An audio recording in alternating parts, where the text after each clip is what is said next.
பிரியமானவர்களே, ஆண்டவராகிய இயேசு கிறிஸ்துவின் நாமத்தில் உங்கள் யாவரையும் வாழ்த்துகிறேன்.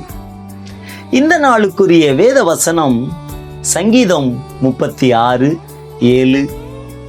தேவனே, உம்முடைய கிருபை எவ்வளவு அருமையானது, அதனால் மனுபுத்திரர் உமது செட்டைகளின் நிழலிலே வந்தடைகிறார்கள்.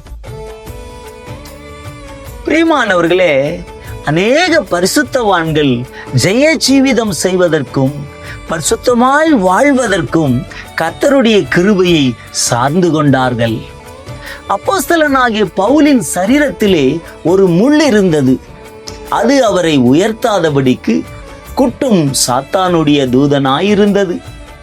அது தன்னை விட்டு நீங்கும்படி 3 முறை ஜெபித்த போது கர்த்தர் கொடுத்த பதில், என் கிருபை உனக்கு போதும், உன் பலவீனத்திலே என் பலன் பூரணமாய் விளங்கும் என்பதே.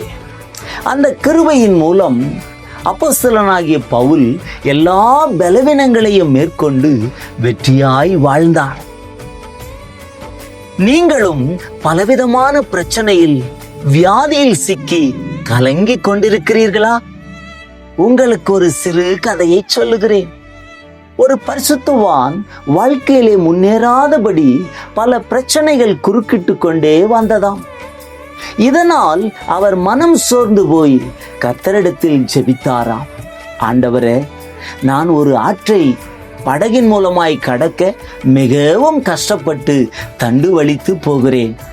ஆனால் ஆற்றின் நடுவிலே ஒரு பாறையிலே மோதி இந்த படகு பின்னிட்டு திரும்பி விடுகிறதே. தேவனே, இந்த பாறையை அகற்றிவிடும் என்று கேட்டாராம். ஆனால் பாறை அகலவில்லை.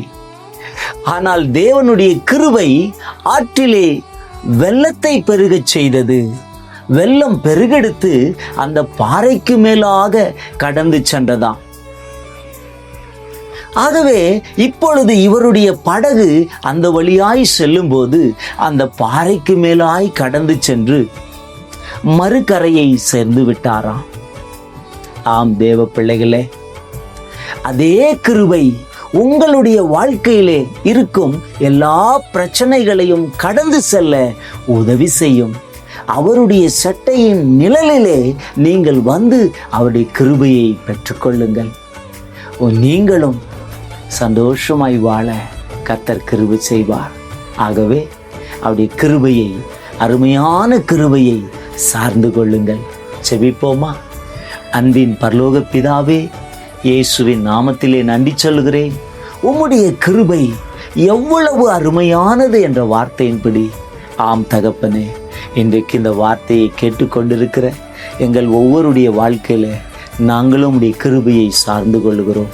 நாங்கள் நிற்பதும் நிர்மூலமாகாதிருப்பதும் உம்முடைய கிருபையே. ஆகவே உம்முடைய கிருபையை சார்ந்து கொண்டு வாழ உதவி செய்யுங்க.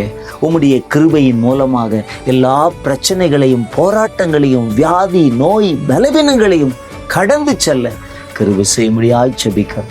இந்த வார்த்தையை கேட்கிற ஒவ்வொரு பிள்ளைகளையும் நான் ஆசீர்வதிக்கிறேன். கிருபை சூழ்ந்து கொள்ளட்டும்.